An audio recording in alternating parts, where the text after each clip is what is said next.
Once again, it's so surreal because I never would have imagined, because we're not car show promoters. I mean, this is the only show that we do. We're not going to build the show and then sell it in a couple of years and then it change like other shows have.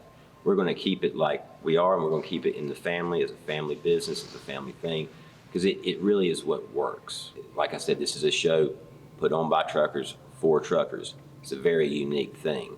A lot of people don't understand that the truckers are a unique group, and they love this. And it's so nice to have all the truckers in one place with the same goal, the same dreams, and it's a very unique thing. It's not many places you can go and see this many Ford trucks in one place.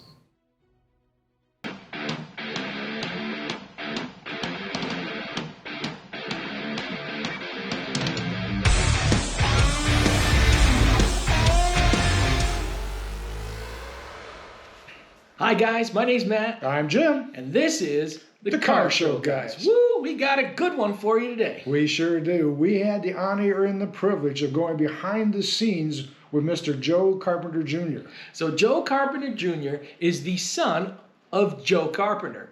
And he's not on the camera very often, but you wouldn't have guessed it. He did a fantastic job. And he described the history, what went in with his family in the F100 Grand Nationals show. So we're not going to waste any more time because this is good stuff. So let's get right to it. The F100 Grand National show started. It was a show years back that got really, really big, had a huge following, and the gentleman that was putting on the show sold the show for various reasons. The show changed locations, changed dates. Vendors started wondering what was happening with the attendance of the show. And so several vendors kind of got together and got scratching their head and thinking about who could they find that would be passionate enough to do this. And my dad, my whole life, my dad was the kind of person that he would always want to talk and ask questions to the promoters of these shows, try to find out as much as he could, try to find parts, try to find trucks. So they knew my dad. My dad's a salesman. He sells industrial supplies. He's been a salesman for over 35 years, and so it's kind of what he does, is promote things and do things. So just by chance, he came up with him, and at the time, he was unemployed at the time, and it just so happened to kind of work out. Now, once again, it's so surreal because I never would have imagined, because we're not car show promoters. I mean, this is the only show that we do. And so for those guys to come together and realize the passion that my father has for the show, and it helped that he had me and the passion that I have, and they kind of can see that there's a future, that we're not going to build the show and then sell it in a couple of years and then it change like other shows have. We're going to keep it like we are, and we're going to keep it in the family, as a family business, as a family thing, because it really is what works. And because of various things, people wanted the venue to be Pigeon Forge, Tennessee. People wanted a hotel show where they could be at a hotel and be around the trucks 24/7 like they did back in the day. First show we had was at Music Road Hotel. After the first day, halfway through, we outgrew it. Told us we had to leave because we just simply were way past capacity. So we struggled to find a venue in Pigeon Forge, finally found the beautiful LeConte Center. And Pigeon Forge is within 1 day's drive of 75% of the population. That's why there's so many car shows here throughout the year, and it's such a popular spot. You can bring the family. That's another thing, it's a family-oriented place. Bring the family, you can come check the truck out. The wife and the kids can go do what they want to, eat anything you want, have a good time. So it's a nonstop fun thing. And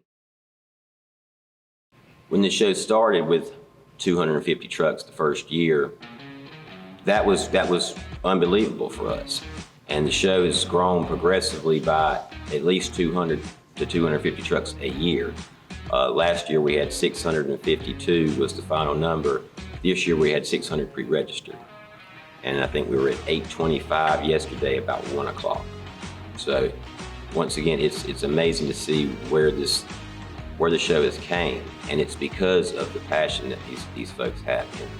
And they were so dedicated to it. Once the show, they heard about it, started coming in droves, and the word of mouth has just been, it's been unbelievable. And that's how the show's been able to progress more than anything. It's just simply word of mouth, people coming, attending, experiencing it.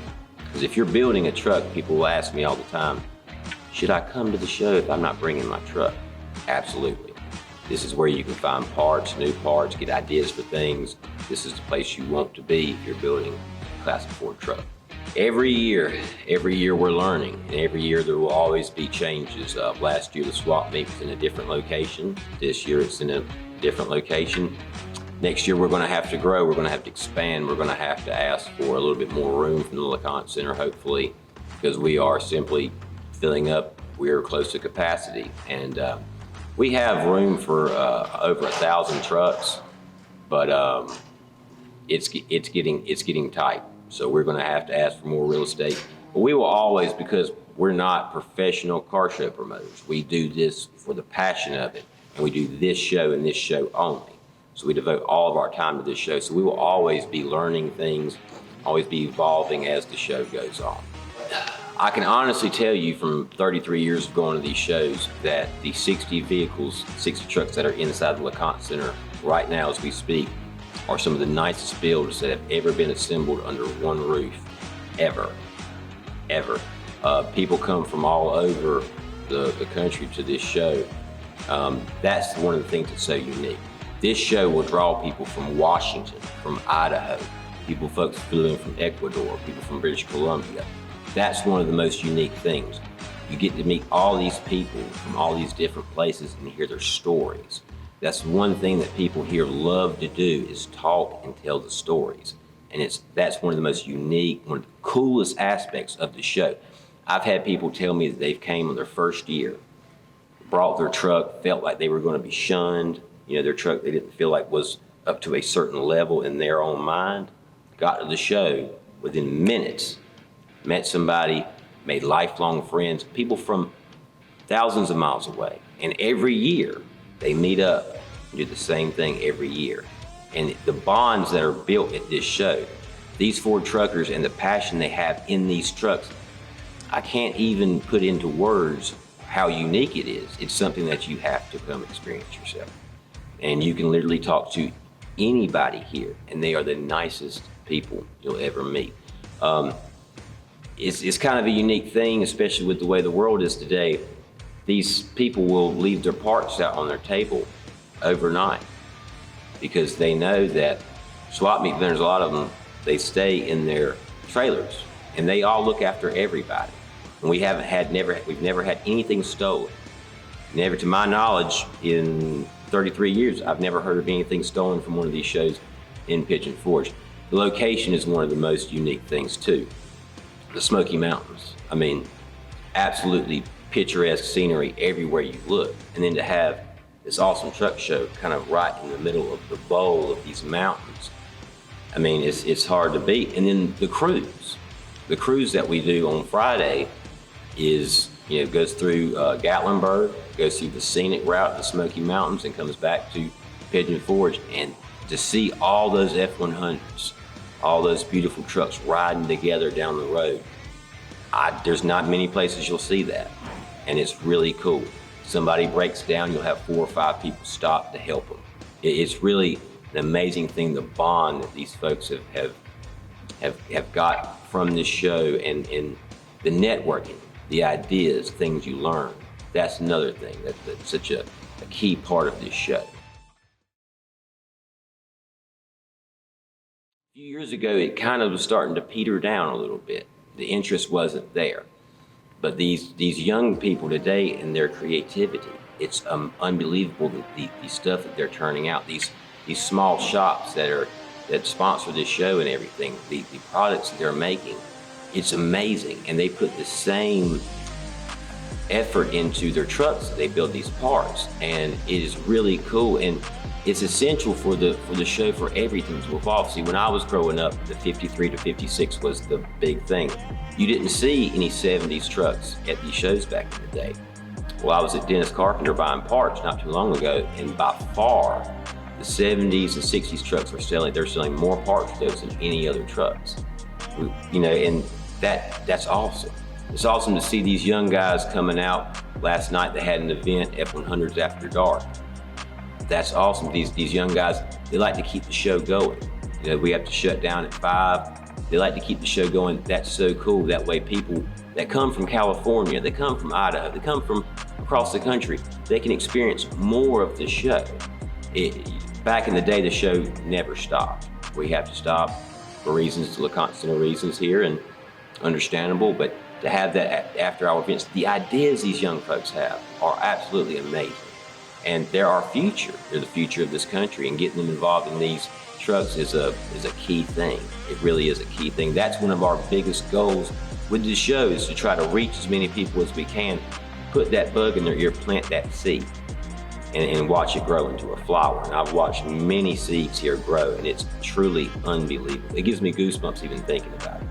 Because just for people to come here, they get the idea, then they get the drive, they get the passion about these trucks. I call it, they get the bug.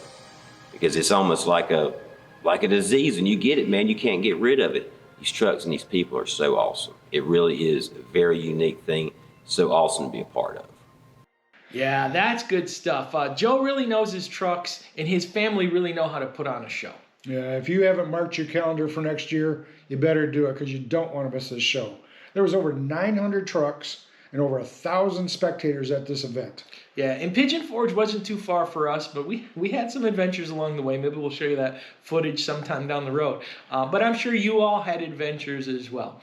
Now, we know how much of an undertaking putting together such a huge show is. So we want to thank the Carpenter family. They did an amazing job. And so, until next time, we'll see you at the show.